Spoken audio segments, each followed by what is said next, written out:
Hi, everybody. Welcome back. You have tuned in to Between the Vines.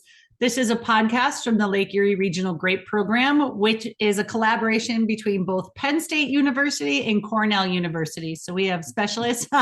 We're both flying I colors today, know. almost like we Yeah, planned that. it's perfect. We have specialists from both of the land grant universities because our grapes and our region cross both state lines, and we do the same viticulture, the same practices. So we might as well collaborate and like 1-2 punch, right? 1-2 punch for our Yeah. growers for all the research that they get with us. It's been a hot minute, not really, not as much as before.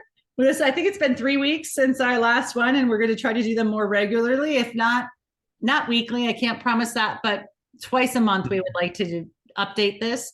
So our team puts out what we call a crop update throughout the season, the growing season. So once we hit bud break, which will give you a little inclination of what I'm talking about here, all the way through the growing season, we do a weekly update with timely viticulture, business management, and IPM strategies.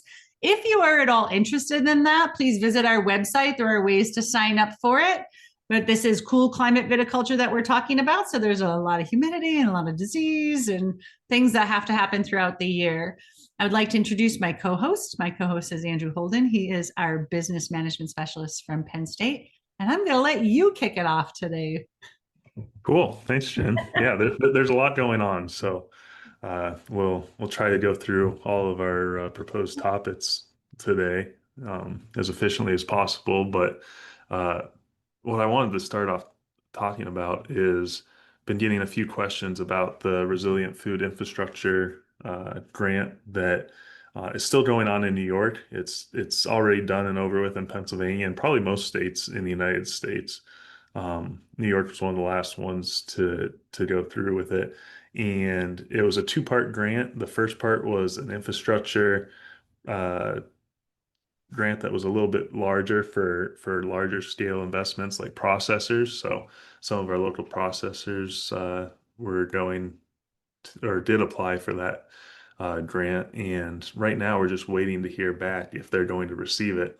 It's been almost a year since that was submitted, and it's just like a lot of these federal grants and federal monies, it's getting tied up at the federal level where we're kind of just waiting and seeing if they can count on that money to be released so that they can let those applicants know whether they received it or not. So we're hoping that that comes soon. With that grant, there's a smaller secondary uh, piece of it that is called the equipment only grant, and that grant is I want to interrupt you, Andrew. I'm yeah. sorry. Go ahead. You had mentioned about sort of the climate of what's happening right now. And it occurred to me that if anybody's listening to this later, they might not know what we're talking about. Today's date Yeah. is April 29th, 2025. So we are in the 2025 growing season. Sorry. Yep. I just thought Yeah. about it. Somebody was listening and they're like, what are they talking about? Everything's fine. Yeah. Yeah. 2025, early 2025. So we're still navigating some of the federal shakeups with the new administration and them freezing some funds. Agriculture funding has been frozen and thawed. Uh, different agencies throughout the year, and it's been interesting navigating that, and along with research grants and other grants that we're working with our respective universities, we're seeing delays in a lot of the funding and questions whether that funding will be available long term. So it's no different for some of these state funding, USDA funded grants, and really this is the last one that we're really waiting on here for our grape growers. And as I was mentioning, the last part of that is the equipment only grant, and that could be used for our growers to buy bulk harvesting equipment, especially bins to take to the processor, which are now being required by many processors in our area. So fingers crossed, we're Many of hoping. our, sorry, did many of our growers apply for that? It the one that I'm talking about is not yet open, that equipment Oh, grant, but I suspect quite a few will apply. I've talked to many growers that are anticipating applying and wanting to apply. It's just it's not open yet. And the longer it takes, the closer we get to harvest of this year, and some growers are going to have to make that decision whether they, you know, uh, buy that equipment on their own, hire somebody else that has that equipment, or make another decision. So hopefully that comes sooner rather than later and helps some of our growers out. But So it's uh, not a reimbursement. You actually have to know about it before purchasing. Is that correct? yeah, you have to receive confirmation of receiving the grant before you make your purchase for this one. So it's not something that can be reimbursed after the fact, unfortunately. But yeah, so on the grant front, that's what we're waiting on. Um, it's kind of a wait and see right now, and we're hoping it's sooner rather than later. The other thing that we're waiting on, and we've been waiting on this for a long time, is the federal farm bill. Um, and we're kind of looking for stuff to talk about today, and uh, we're going to be hearing a lot about the farm bill in the next couple of weeks. The ag committee is going to be proposing the farm bill and uh, in the beginning of May here. So we're going to see um, a lot of headlines. There's still it's been 2 years. They've had two extensions of the Farm Bill. They're supposed to pass it every 5 years. The last one was passed in 2018. So it was supposed to be passed in 2023. It got extended for 1 year, and then they recently extended it for 2025. So by September of this year, they need to get the Farm Bill passed or extended. And there's a lot going on at the federal level when it comes to budgets and budget cuts, and it's going to be a battle just like it usually is. And there's been years where it's been tough fought and delayed before. So I'm hoping that we can get a new farm bill. Um, but the reason I wanted to talk about it today is our specialty crop producers, our grape growers, often get overlooked when it comes to this bid bill. It mainly focuses on commodity crops when it comes to the ag side of things, and we want to make sure people are cognizant of it. It happens every 5 years, so um, if you're connected with your state representatives, your federal representatives, and different organizations like Farm Bureau. Make sure that your voice is heard, and this is the time where things get put in and taken out of that proposal. So So that was yeah, my next question to ask you about that. First of all, and I'm sorry if I'm putting you on the spot, but sometimes I like to play the role of when you know nothing about it. yeah, If so, what in fact is in the farm bill or that could potentially be in the farm bill that could help our growers that they need to be a little more educated on so that they can go to the legislature? definitely. So the Farm Bill is made up of 12 different titles, and it includes, I have a list here, it includes commodities, conservation, nutrition, credit. So, think federal loans, rural development, research extension, and related matters, which, directly affects us, forestry, energy, horticulture, crop insurance, and there's a Title 12's miscellaneous. So, a couple different things in there. But just from those titles, we know crop insurance is really huge in our industry, and I know that there's been some proposals for changing some of the grape insurance practices with the new farm bill.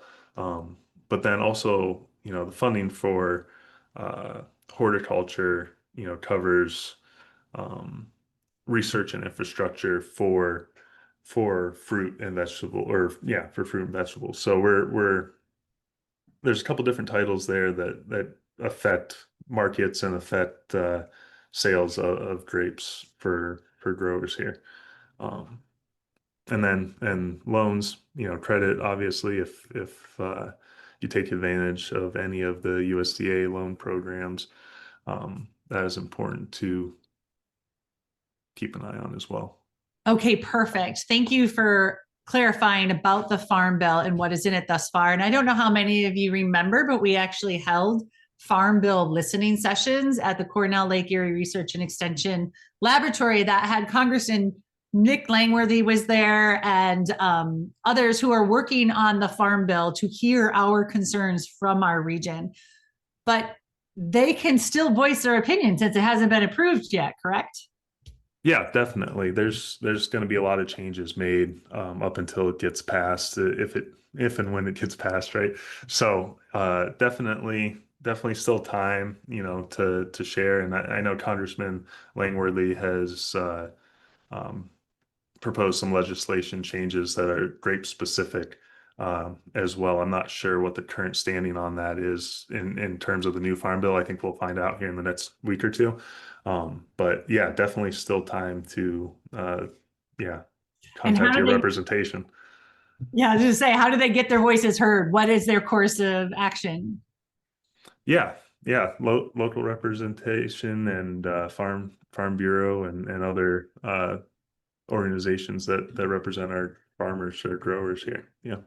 Okay, so let's be a squeaky wheel, right? Squeaky wheel gets the oil. So please get out there and talk to your Farm Bureau representative, talk to your legislatures, and make sure that specialty crops are definitely included in the Farm Bill. And extension and research. I need to have that plug for that as well, please. Do you have anything else you want to update us on, Andrew? I think that's it. I know we've had a stretch of some warm weather and things are really waking up here on Lake Erie. Is that the softball to me? Yeah. So I appreciate that. Yes, you're absolutely right. This warm weather has pushed us, and we are officially at bud break in our region in Concord. And I can anecdotally speak for looking around the belt that bud break and some of our other bud breaking varieties is out there as well. So we call it when we see 50% pink and the leaves edges of the leaves are exposed. So 50% of the buds in the vineyard have to exhibit that phenology stage in order for us to call bud break officially at Cornell. I do have to state that our processors tend to use I should back up and add that it's not just Cornell. Brian Head also tracks phenology at the Lergrick station in Northeast, and we go by that same parameters, 50% pink showing. So some of our processors go by 10% pink showing, and I just spoke with some of them this morning, and we got all of our dates settled so that I could officially say it on our podcast. I do know that Brian Head called bud break officially down in Northeast at Lergrick on Friday. That would be, I think it was April, I'm looking at my calendar. 25th. Thank you, April 25th, which is a day before we officially called it at Clairol, which was Saturday, April 26th. That is 50% pink. The 10% were called, Brian said, in Northeast on the 21st. And then that would be Dan Sprague at our research station had said that it was Wednesday. And so if you're going off of the 10%, we officially, for research reasons, call that, as does Penn State, at 50% pink. So those dates, Friday the 25th for PA and Saturday the 26th of April for the Lake Erie region in New York. How's that compared to previous years or the average?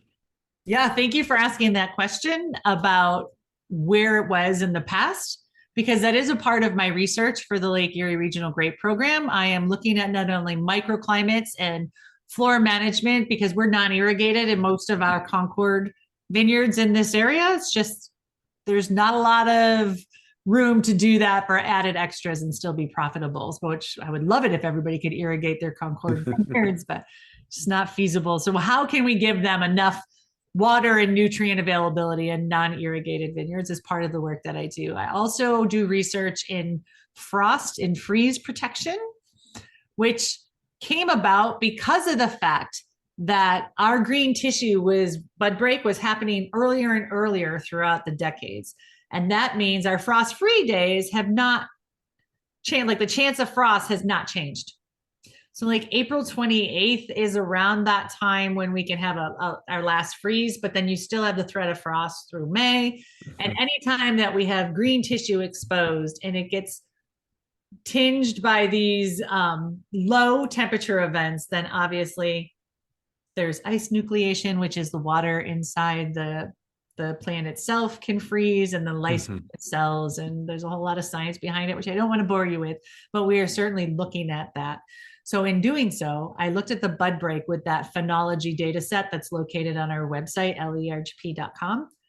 Dr. Terry Bates and his research team, along with his predecessors, have kept this amazing historical phenology, bud break, it's hard to say, bud break, bloom, veraison, how many growing degree days there are between those, and just an amazing wealth of knowledge to see trends, which pointed to this research actually.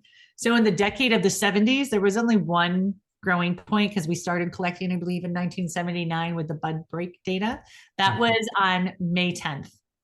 The first show of green tissue that could be affected by some sort of frost or freeze event was May 10th.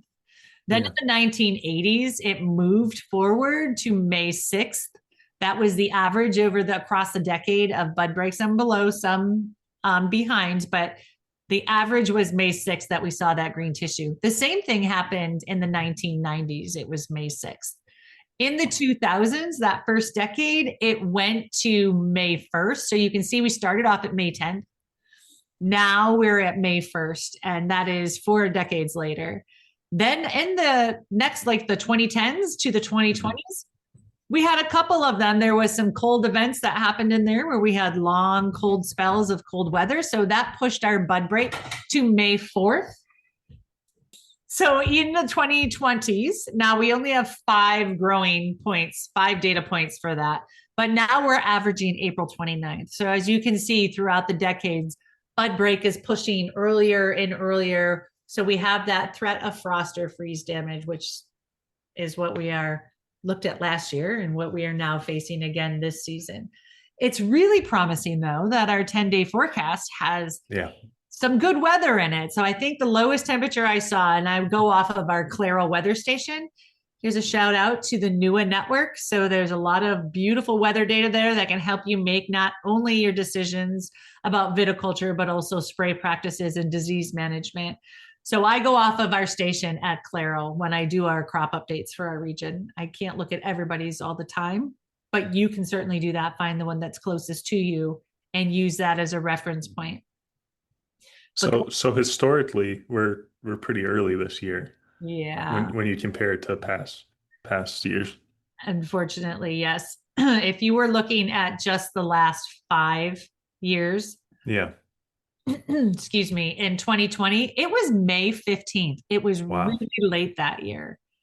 That was beautiful to get us through most of those. Everyone's on pins and needles for the month of May in this region. Yeah. In 2021, it went all the way up to April 20th. So, and keep in mind, this is off of like heat units. So we have to warm the soil up, and the soil then wakes the roots up and sends all the water up through the trunk. And that's so essentially during the winter, the bud and the vine, the vascular systems are disconnected. And then as that water moves through, those connections are remade. And that's when we start to see the bud swell because it's heated the soil up because we've had enough heat degrees. And so here we are.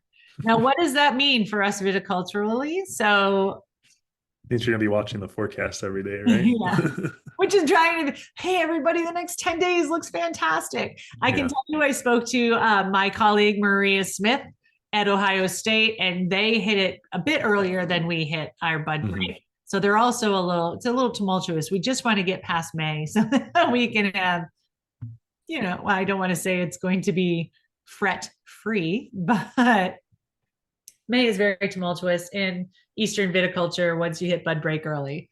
You do have to worry about things like the flea beetle or steel beetle and climbing cutworms. They munch on the buds. But now that we're sort of past that one's sort of going to the wayside. But once those buds open and we have heat units, it goes quickly. So I need you to be on top of your shoot growth and make sure you're getting those important sprays in. If you are curious as to what that time is, you can certainly reach out to us and we can guide you on that. But there is an amazing resource that we have for our area, which is the New York and PA grape guidelines, which has all of the phenological stages on that, what and when you should be worrying about that. or you can come to our coffee pot meetings and learn about the timely viticulture and IPM, because that is definitely on topic every week. So I have a question, Jen. Yeah. Since we are talking about weather and mainly temperature, um, I know this evening we're supposed to get some maybe high winds and possibly, thunderstorms with hail. I know hail can be damaging, but how vulnerable are the buds at this point when it comes to wind and other weather? That's a really good question. And I'm going to put it towards an analogy that I had for a couple growers called me and mentioned that they haven't been able to finish their pruning. Mm, And I get it. We had a lot of deep snow for a long time and then just frigid temperatures, and it was hard to get out there. And they had wondered if they should continue to use their mechanical pruners at this point in time. Unfortunately, you can absolutely get through that, but I need you to know that the machine and the shaking and the cutting that's happening, you will knock your buds yeah. off. So if your vines and buds are whipping around, your canes are super, I'm not saying super long. I did say it, but that's not what I meant. Not pruned yet. There is Yeah. a possibility that they could whip around and knock into each other and knock those Okay. vulnerable buds off.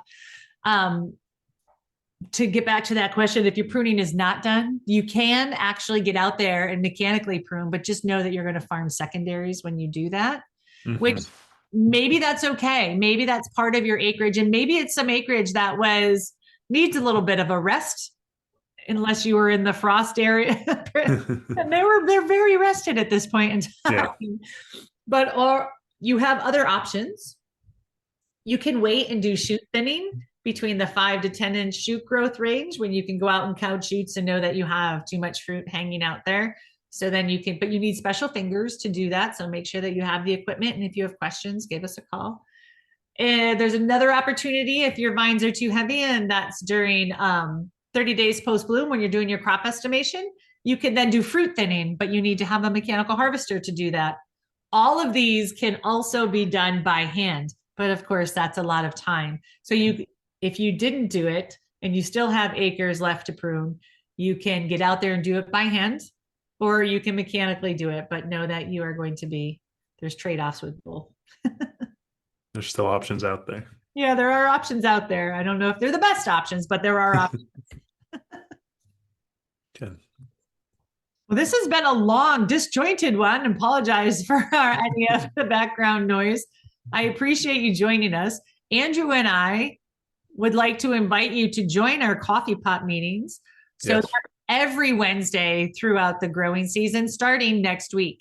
And they are from 10 to 12, and we hop around to different states and different counties in those states at a grower location, usually one of their barns. They open it up for us, and then we bring coffee and donuts and research-based information and answer questions. But another really good part is that we get our growers talking and we get our growers sharing information. And from those have stemmed much research that has, and not just from us at the Lake Erie region or Dr. Terry Bates, but also Greg Loeb. It's because of our growers at these meetings where they had said, I don't think that our grape berry moth model is matching up to what we had done in the past. I think it might be slipping. So it has prompted Greg Loeb and Flora Acevedo, Greg Loeb from Cornell, Flora Acevedo from Penn State University, to look into it a bit more straight from our growers and the things that you're seeing. So I want you to know that that's what we're here for. Our land grant mission is to give this information to the growers, help our growers be sustainable and productive well into the future. So come, share your questions, share your concerns, and we'll have a coffee and donuts around it. And you're taking the donuts with you, because I can't eat all of them by myself. Very tempting. And they start next week. So look on our website, lergp.com, for that schedule if you're interested in going. There are credits, pesticide credits for both PA and New York.